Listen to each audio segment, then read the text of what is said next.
physique, mouvement dans le champ de pesanteur. Ladies and gentlemen, bienvenue dans cette vidéo de physique, mouvement dans le champ de pesanteur. Alors aujourd'hui, on va faire quelque chose d'intéressant. Pour rafraîchir ta mémoire, alors le mouvement dans le champ de pesanteur, voilà. Donc ici, tu as un repère qui est là, orienté. Je vais me mettre, donc je vais prendre la couleur de base. Donc là, tu as l'axe des Y, ok. Et là, tu as l'axe des X, ok. Et on va donc tirer ici, voilà, on tire ou on lance comme tu veux. Donc là, on tire un projectile, ok, avec une vitesse V0, ok, qui fait un angle. Donc la vitesse, le vecteur vitesse V0. Et l'angle fait ici, ça s'appelle l'angle alpha. L'angle que fait comme on appelle, le vecteur vitesse V0 avec l'axe horizontal. Donc on est clair que l'objectif c'est de cibler. On a une cible ici, donc ça va venir tomber sur la cible, ok, pour faire ce qu'il y a à faire, ok. Alors maintenant, souvent dans tes sujets de concours ou bien sujets d'examen, on te dit de montrer qu'il y a deux angles possibles, c'est-à-dire il y a deux angles, alpha et bêta, ou alpha 1 ou alpha 2, qui nous permettent d'atteindre la même cible. En gros, c'est comme si tu as un autre angle qui peut aller comme ça, c'est-à-dire ici, là, tu as un angle. Maintenant, tu peux avoir un autre petit angle qui est ici, ok, qui va venir tomber aussi sur la même cible, d'accord. Donc, pour celui-là, lui, ça s'appelle tir tendu. Tu vois, le tir, il est tendu. Par contre, lui, il fait comme une cloche. Donc là, on parle de tir en cloche. Maintenant, l'objectif, voilà, les tirs en cloche. Alors, il y a un petit bug. Cloche. L'objectif, c'est de démontrer les deux angles, trouver les deux angles. Alors, ce que je vais faire, je ne vais pas revenir sur tout ce que j'ai fait jusqu'à arriver à l'équation de la trajectoire. Je t'invite à aller regarder mes autres vidéos.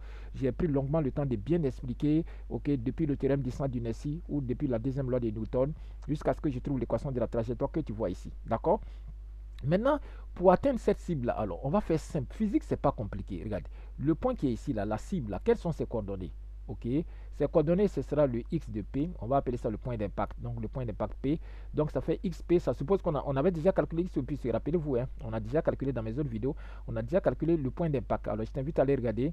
Et son ordonnée, c'est 0. Ok, donc, pour trouver les deux angles, là, ça veut dire que le y ce sera 0, d'accord, le y ici ce sera 0. Alors suivez-moi très bien, hein, et retenez ça bien, cette information, ça nous aidera. Maintenant, comment est-ce qu'on va trouver les deux angles à partir de l'équation de la trajectoire? Je t'invite à remarquer la chose suivante. Regarde ici. Voici l'équation de la trajectoire. En noir, j'ai écrit ici cosinus carré. On est d'accord que cosinus carré, quand il y a en haut, il y a 1. C'est-à-dire si j'isole seulement cosinus carré, c'est-à-dire, je peux dire ça fait tous les rouges là. C'est-à-dire tout ce qui est en rouge ici. Je peux dire tout ce qui est en rouge fois 1 sur cosinus carré. D'accord? Donc je peux dire que ça fait fois 1 sur cosinus carré. Cosinus carré de alpha. Alpha, ce n'est rien d'autre que l'angle de tir. Ok? Maintenant, regardez, le 1 là, en trigonométrie, la trigonométrie. Alors, pour votre information, il y a plusieurs trigonométries. Hein. Alors, je ne parle pas de la. Vous avez la trigonométrie plane circulaire, c'est de ça que je parle. Parce que vous avez la trigonométrie hyperbolique aussi. Alors, la trigonométrie plane circulaire, alors le 1 c'est égal à quoi? 1 égale à cosinus carré alpha plus sinus carré alpha sur le dénominateur qui est cosinus carré alpha. Maintenant, si je donne le dénominateur à chacun, regardez, j'aurai cosinus carré sur cosinus carré, ça me fait 1. Par contre, là, j'aurai sinus sur sinus alpha sur cosinus alpha, et puis j'écris le carré une seule fois. On est d'accord que ça c'est fait, ok?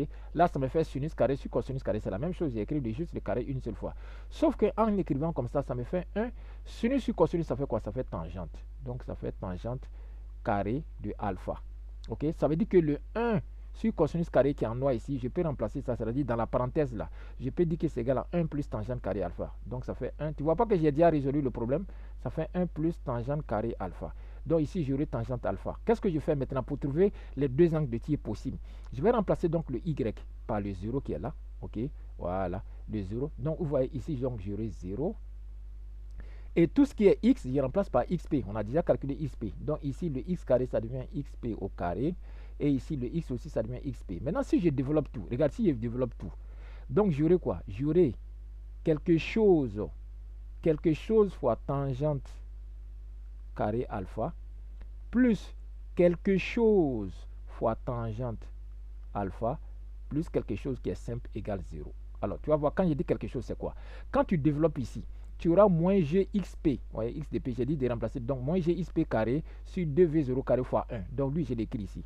Ok? Donc, tu auras ici moins g x de la portée au carré sur 2v0 carré. Très bien.